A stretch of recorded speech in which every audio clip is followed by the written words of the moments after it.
a rural area, and when we got there, basically it was a house and a couple of outbuildings that had been abandoned for some time, maybe 15, 20 years. A farmer who lived nearby was out on a tractor, and he saw birds of prey circling, and he went over to check it out and found a body. It was a young woman, maybe in her 20s, and it appeared that she'd been there for some time. They found a pair of latex gloves, and they found a library card, and they didn't have much else. The story of Ann and Jamie, it's a story about someone who wanted friends, not knowing that she would, in the end, be betrayed by that friend. I didn't really choose to be a writer. I was born this way. My life is a story, and I get to tell it the way I see it.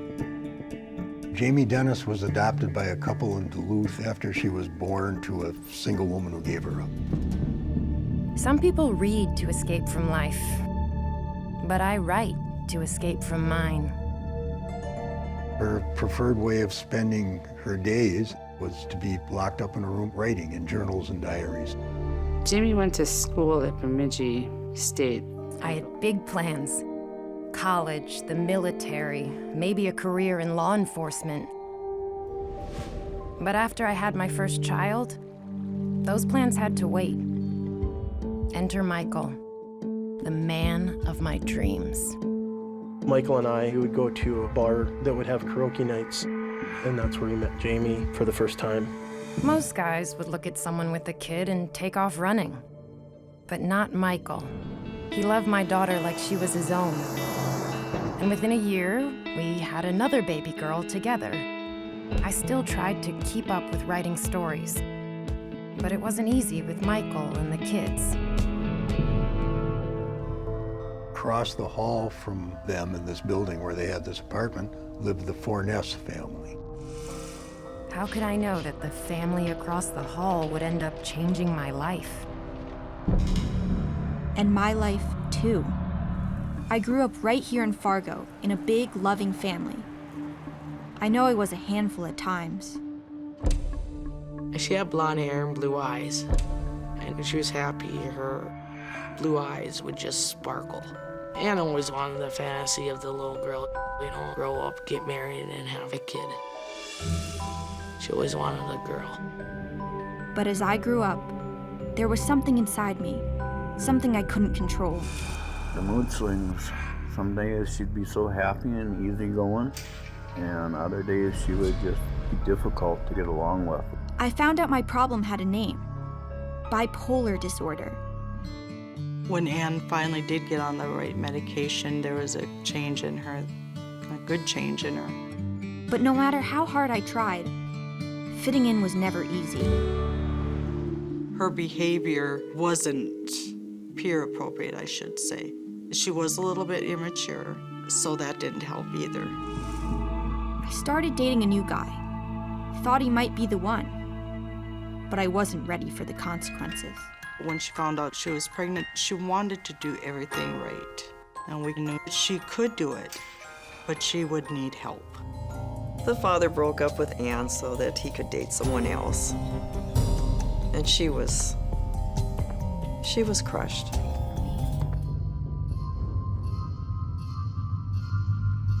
Anne would talk about not being able to see her daughter all the time. All I had left was the right to visit her.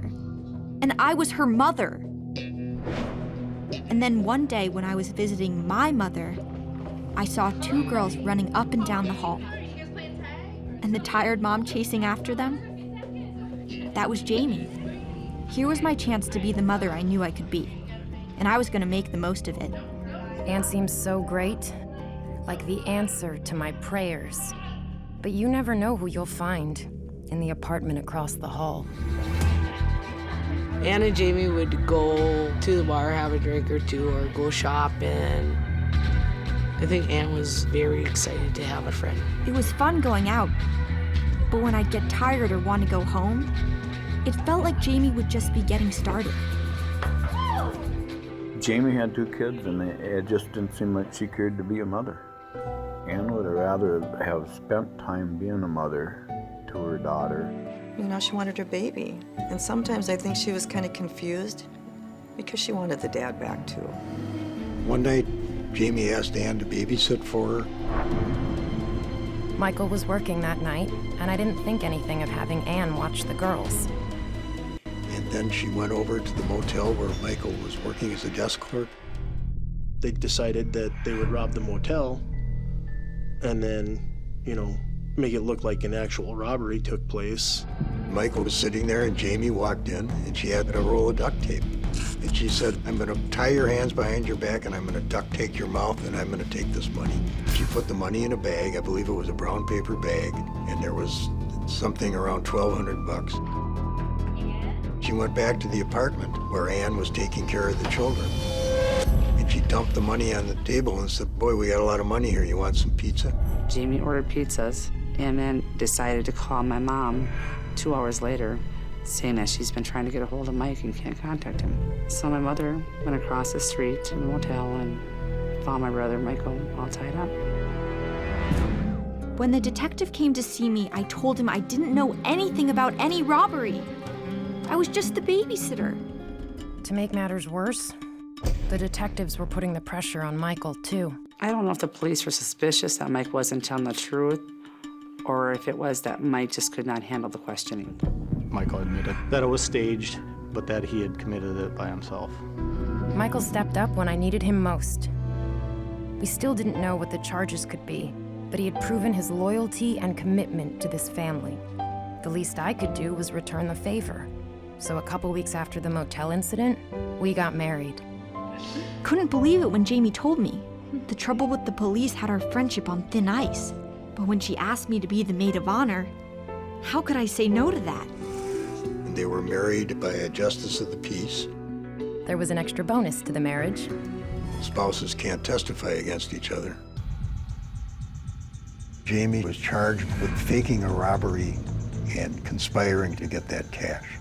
Michael pled guilty, and Jamie pled innocent. Jamie was going to be standing trial, and the question was, what kind of witnesses would there be, and what would their testimony be? She did say that Jamie did not want her to testify, but she kind of had to.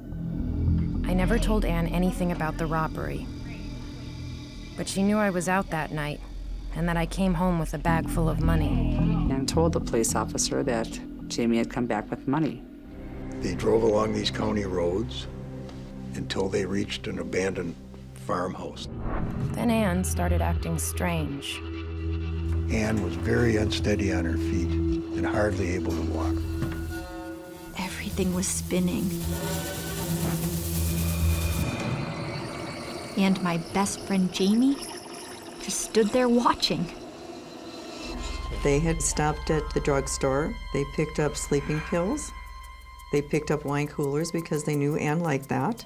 Michael had poured some of the wine cooler out. They then put in the over-the-counter sleep aids. Once Ann got in the car, Jamie gave her some of the wine coolers that was full with the sleep aid. But the amount in her system basically could have killed her.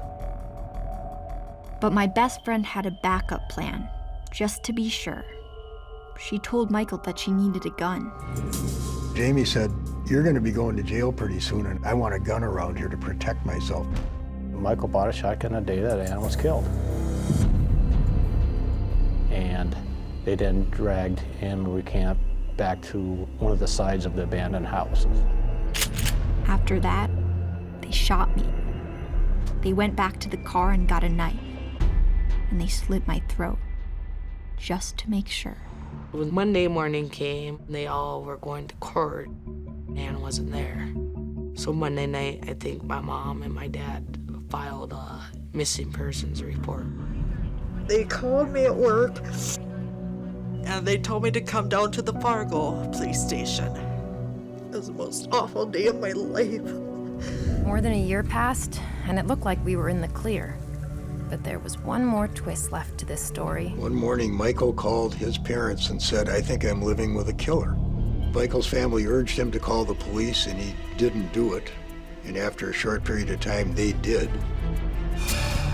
The words that Jamie had written was like first-person account of the murder of Ann Camp. In that diary, it says how they had drugged and shot and cut the throat of a lady in an abandoned farmstead. But she said the murder was Michael's idea, that she was along, but she was shocked.